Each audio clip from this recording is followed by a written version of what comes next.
Most of them started when they were 2. If you started at 4, you were kind of slow. Music is an important part of our city's culture. I remember as a kid growing up in the city, music was everywhere. It was every church, every school, every backyard, every gallery, on every front porch. It was in every garage. It was on every neutral ground, every street corner. Music. You could hear it coming through people's windows, from their radios, from their cars. It was ours. And it didn't matter who you were.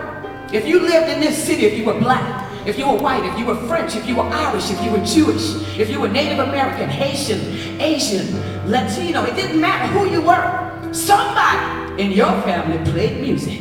And if it wasn't one person, it was the whole family. Music everywhere. And not only did we have music to make us wonderful, but we had respect.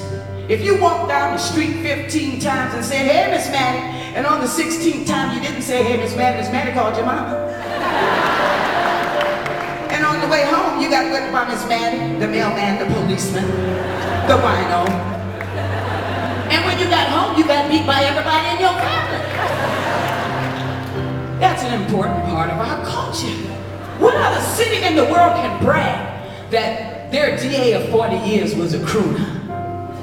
Who can say that their police departments and fire departments has jazz bands, zydeco bands, blues bands, rock and roll bands? Ha. Who can say that their sewage and water board had 5 gospel choirs? Who can say that their coroner plays the cornet? And every mayor we've ever had can play the trumpet and second line with the best of us. And music, music, music. But then, something happened. Hurricane Katrina blew through here. And standing on the roof of the school where I was for all those days, watching my neighbors die, watching water wash people away, their homes away, watching alligators snatch people, the only sounds in this city were the sounds of people splashing in the water and people dying, the sounds of helicopters flying. There was no music. None. When I finally did escape from the city and got a chance to come back, and standing out on the interstate, I looked out over my city that was still underwater, and I realized everybody's gone. The only sound I heard was the dying beeps of people's smoke detectors and their burglar alarms. There were no cats, no birds, no dogs, no people. No music. And I remember standing there and thinking, my house is gone. All my friends, all my neighbors, everybody's houses are gone. But that didn't hurt me as much as the fact I didn't know where my mailman was. I didn't know where the priest from my church was. I didn't know where the little boy who every day on his way to school and home from school would stop at my yard and tease my dogs. Where was the old German lady that would sit on my porch every morning and drink coffee with me and laugh and talk about people? Where was the old Jewish lady from around the corner who taught me how to speak Yiddish and Hebrew and to make matzo ball soup? Where was the Asian family that did the around the corner grocery store? Where was the Italian family that ran the bakery? Where were my friends, my children, my sisters and brothers, my father, my uncles? Where were my musicians? Lord, where were my people? I didn't know where anybody was.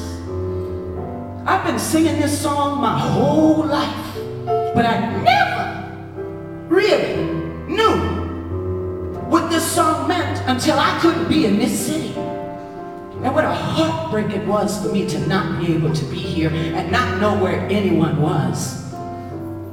But now, I want you to understand as well.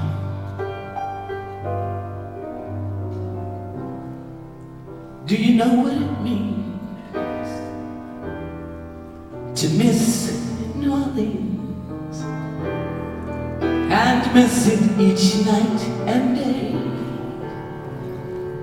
Ooh, I know I'm not wrong, but the feeling's getting stronger.